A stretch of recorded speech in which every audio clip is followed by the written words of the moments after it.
المشكلات.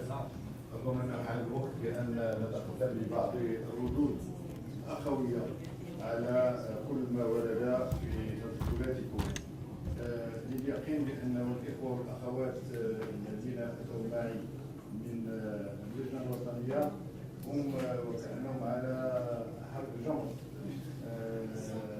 فيريدون أن يتدخلوا كذلك وأن يقنعوكم بآرائهم.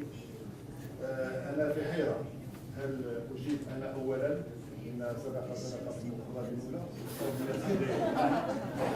أو نعطي الكلمة أولا للأخوات والإخوة قبل أن أتدخل، فحيث هناك طلب ملح من قبل من يوجد على يميني سأبدأ به. تفضل الله وتفضل الله.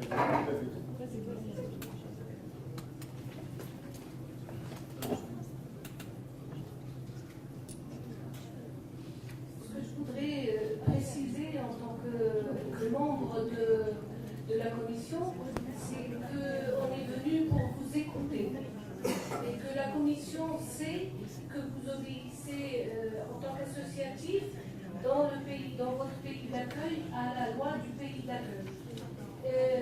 Mais n'empêche qu'on serait reconnaissant d'avoir surtout ceux qui sont associatifs dans leur pays d'accueil et au Maroc, d'avoir leurs propositions concernant peut-être un peu plus de souplesse dans l'exercice des associations, aussi comme l'expérience en Espagne en démocratie participative et toute proposition qui nous serait utile pour dans la rédaction de la plateforme qui va devenir, on espère, enfin on fait tout pour, qui va devenir. شكرا سيدتي كلمة سلام فيك.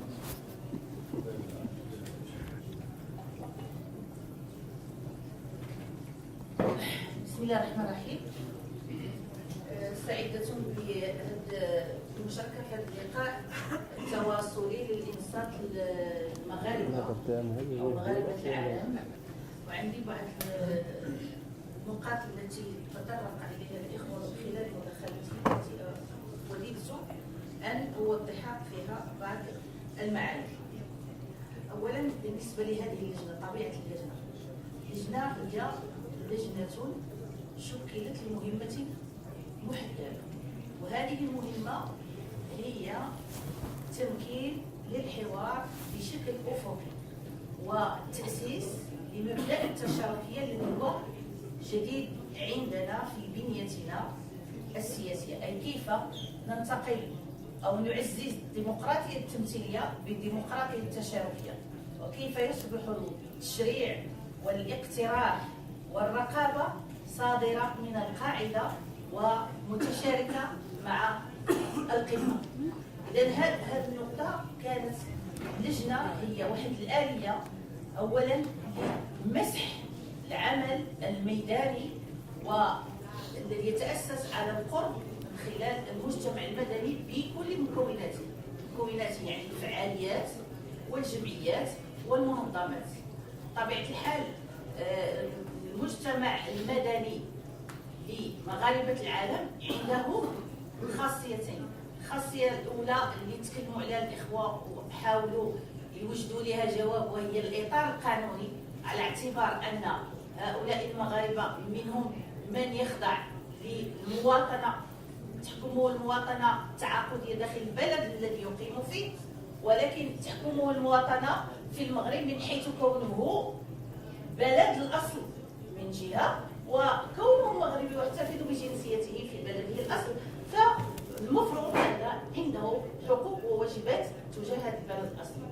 ولكن الشيء الذي كان يحفزني دائما أنا داخل اللجنة، وكنت كنقول دائما مع السيد الرئيس أنه يجب أن نستمع، يجب أن نحضر، يجب أن نشرك الجالية لتجربة خاصة مع الجالية، وهو كانت عندها واحد العمر ديال 20 سنة في الاستماع ولا بروكسيميتي داخل الفضاءات سواء منها المدنيه او العلميه في العالم خاصه الاوروبي والامريكي. فكان ان المجتمع المدني والفاعلين والمغاربه او المقيمين في هذه البلدان من اصل المغربي كانوا انتقلوا من مرحله الشكوى ومن مرحله حاجاتهم كافراد الى دورهم كمواطنين فاعلين، سواء من مقاربه انسانيه او من مقاربه القيام بالواجب لكي يكون ذلك الاصل جدير بالكفاءات الموجوده في هذه البلدان. وهذه الكفاءات بدات تطالب بالاستفاده من كفاءتها بكيفيه استثمار مواردها، سواء منها كموارد بشريه او كموارد ماليه او ككفاءات داخل بلد الاصل. اذا فكان المحور يمكن ان نتحدث عن ان المحور كله كيدور على الهويه والاندماج في المرحله الاولى. في المرحله الثانيه لا اصبح مرحله التشارك والتفاعل والانفتاح. اذا من هذا الباب كان اشراك مغاربه العالم اولا باعتبار اصليين، وثانيا باعتبار الاكسبرتيز اللي عندهم، باعتبارهم عندهم تعاقد ديال المواطنه مع بلدان اخرى. النقطه الثانيه هو ان هذه اللجنه طبيعتها هي اولا قوه اقتراحيه، جمعت مجموعه من المكونات ومن الخبرات من اجل ان تستمع وان تنصت وان تتفاعل مع الخبراء لكي تصوغ تقرير او مدونه او شيء من هذا القبيل لترفعه للحكومه لكي يتمأسس المجتمع المدني من خلال ما وضعه الدستور. ان الدستور الان دستر المجتمع المدني حتى تصبح هناك قوانين تنظيميه كتعطي لهذا المجتمع المدني وكتمكنه من ثلاثه الادوار. اولا الدور الاول هو الاقتراح، والدور الثاني هو التشريع عبر ما اصطلح عليه بالعرائض الاحتجاجيه، واللي شرح الاخ من خلال التجربه الهولنديه الاليه المتطوره ديالتها واللجنه بصدد صياغه كيفاش غتكون هذه الاليه ديال هذه العرائض لكي تقترحها على المؤسسات التشريعيه سواء من البرلمان او المجلس الحكومي لكي يصوغ القوانين. اذا هذه النقطه الثانيه، انه باش تمكن المجتمع المدني من ثلاثه ادوار: الدور ديال الاقتراح، والدور ديال الحكامه، والدور ديال كيفاش تساهم في التشريع والتدبير. التشريع من خلال العرائض، والتدبير من خلال الحكامه في الشان المحلي والجهوي. اذا هذا بالنسبه لهذه النقطه. النقط اللي كانوا شاروا بها الاخوه كمقترحات انا سجلت منها جوج النقاط اللي هما يجب ان تحال على مقرر اللجنه. اولا نقطه الحق في الجواب، اي ان هذه شكوى انا كنت كنسمعها من كثير من الجمعيات، هو ان كتم مراسله مجموعه من الجهات من الفاعلين او من المؤسسات المقيمه بالخارج ولكن لا تتلقى عليها جوابات. فاحنا اللي خصنا نثبتوا الحق في الجواب، وان اي جهه يوصلها شي سؤال من واجب عليها تجاوب سلبا او ايجابا، ولكن واجب عليها ان تجيب على التساؤل. المساله الثانيه هي تقنين التطور من خلال التعاقد.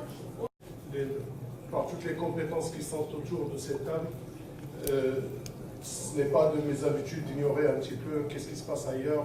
Moi-même, qui a la possibilité, l'opportunité de voyager beaucoup, de rencontrer énormément de compétences marocaines à l'étranger. Je voudrais tout d'abord, avant d'intervenir,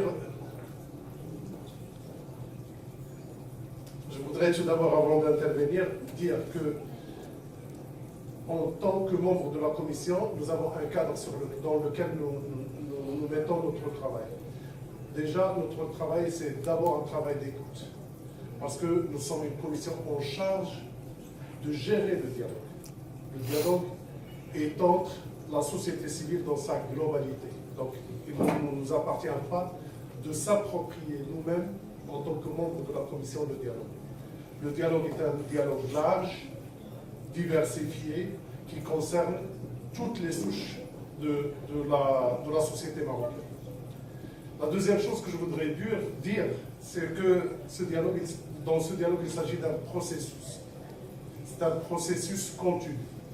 C'est vrai qu'aujourd'hui, on est en train de terminer une phase du travail.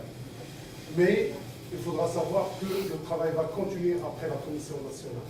Et que cette commission, quand il aura délivré ses livrables, il appartiendra à la société civile de s'approprier ce travail et de continuer dessus. Je rappelle juste une chose, c'est que dans d'autres pays qui sont ancrés dans la démocratie participative et dans la co-gouvernance avec la société civile, je pense à un pays comme la France par exemple, où les lois qui régissent la société civile datent déjà de plus d'un siècle, ils datent de 1901. Rien qu'entre 1978 et aujourd'hui, les textes ont été révisés 25 fois. Donc pour vous dire que c'est toujours un processus, c'est une continuité, et de toute manière, les lois ne sont jamais figées, les sociétés changent et en changeant, bien entendu, il faut tout le temps mettre à niveau, ces lois. Autre chose qui est très intéressante, c'est que la société civile, c'est aussi le citoyen. Et donc, vous tous autour de cette table, vous avez la nationalité marocaine. Et par là, vous êtes partie prenante dans le dialogue qui a lieu aujourd'hui. Donc, au-delà même de vos étiquettes, au-delà même de votre statut d'acteur associatif. Et donc, vous êtes des compétences, la Commission vous reconnaît cette qualité de compétence, et au-delà même de votre statut d'acteur de la société civile, vous êtes des expertises dont la prise de parole nous intéresse. Et donc c'est à ce titre aujourd'hui, entre autres, que nous sommes aussi là. Je remarque aussi qu'il y a, certains l'ont dit, qu'il y a plusieurs communautés marocaines. La communauté marocaine est diverse. Et surtout, ils viennent avec des backgrounds différents. Mais je remarque aussi qu'il y a, ce qui est génial aujourd'hui, c'est que c'est aussi plusieurs générations. Et j'ai beaucoup apprécié certaines prises de parole émanant de nouvelles générations, surtout quand ils parlent de nouveaux parcours. Et effectivement, la société civile aujourd'hui s'enrichit de nouveaux parcours, de gens qui sont nés peut-être là-bas, ou qui sont partis très jeunes et qui se sont imprégnés d'une autre culture, mais qui n'ont jamais renoncé à leur culture d'origine, surtout à ce qui leur a été transmis dans les gènes par leurs ancêtres. Et je pense que c'est une génération à prendre en charge, à prendre en compte, et nous avons énormément besoin de son éclairage. Il faudra savoir aussi que personne ne devrait prétendre être Prométhée. Il faut beaucoup d'humilité entre nous tous. Il y a des expériences là-bas, il y a des expériences ici, il y a un apprentissage mutuel. Il faudra que chacun de nous accepte déjà, avec beaucoup d'humilité, d'écouter l'autre. Et que l'apprentissage, il est mutuel. Et il y a quelqu'un qui l'a dit tout à l'heure, c'est une voie qui va dans les deux sens. C'est un boulevard qui amène, mais qui ramène aussi, et donc il faut qu'il y ait cet échange. Et il faut que cet échange puisse perdurer. Nous avons besoin qu'il continue, nous avons, même en d'autres temps, avec d'autres statuts, avec d'autres qualités, mais nous avons besoin tous, je le dis pour mon compte, moi qui est acteur de la société civile, entre autres, j'ai besoin de continuer à écouter les compétences marocaines à l'étranger, j'ai beaucoup à apprendre auprès de vous. Il y a un gap, certainement, donc il faut qu'on se mette tous au diapason pour essayer de le réduire au maximum. Quelqu'un a dit également que la démocratie a un coût. La démocratie participative a un coût. L'État marocain, aujourd'hui, je pense qu'il est conscient pas seulement conscient, qu'il voudrait mettre en place les moyens nécessaires, justement pour payer sous. Et quand je parle de moyens, ce n'est pas uniquement en termes de finances. Quand vous êtes dans une constitution qui, sur 180 articles, réserve 55 articles dans lesquels il traite de la société civile, de manière implicite ou explicite, avec des termes différents. Cela signifie tout simplement que l'État marocain reconnaît la place de l'homme, reconnaît la place de l'acteur associatif, reconnaît la place du citoyen dans la mise en œuvre, dans l'élaboration, la mise en œuvre, l'évaluation et le redressement des politiques publiques locales. Et donc c'est quelque chose à prendre en considération. Nous n'avons pas le droit aujourd'hui de renoncer, nous n'avons plus le droit aujourd'hui de se mettre à l'écart. Nous n'avons plus le droit aujourd'hui de dire que ce qui est en train de se passer aujourd'hui ne nous concerne pas. Ça, je pense que ça n'est plus permis. Effectivement, la Constitution, c'est la partie du droit la plus sensible. Et quand elle inscrit des droits, ça ne fait que commencer. Il ne faut pas croire que ça y est, la Constitution est passée, et donc à partir de là, donc, les dés sont jetés. Absolument pas. Il y a des lois organiques qui doivent encore être mises en place, et sur lesquelles il faut complètement se battre encore. Parce qu'il ne faudra pas que ces lois organiques puissent toucher les acquis qui ont été inscrits à la Constitution. Et donc, notre rôle à nous tous, c'est justement de se mettre la main dans la main et d'aller continuer le travail. Nous avons besoin de vous pour continuer ce travail. Vous savez qu'il y a 19 lois organiques qui doivent encore être mises en place. Mais ce qui est important, c'est que l'État marocain s'est dit qu'il y a un préalable à toutes ces lois organiques. Le préalable, c'est la démocratie participative. Et ils ont mis en place une commission qui traite de deux sujets, qui sont les premiers sujets, qui sont la Commission nationale en charge du dialogue avec la société civile et qui sont le Conseil supérieur en charge de la jeunesse et de la vie associative, et qui sont les organes qui doivent mettre en place les bases et les jalons de la démocratie participative. Et donc c'est un témoignage comme quoi le préalable, c'est la démocratie participative, et c'est à quoi nous sommes en train de s'atteler aujourd'hui. Merci de m'avoir donné l'opportunité de m'exprimer dans ce sens. شكرا للمعالج على هذه المداخله المهمه والتي اعفتني شخصيا من عدد من الاشتراك الكلام.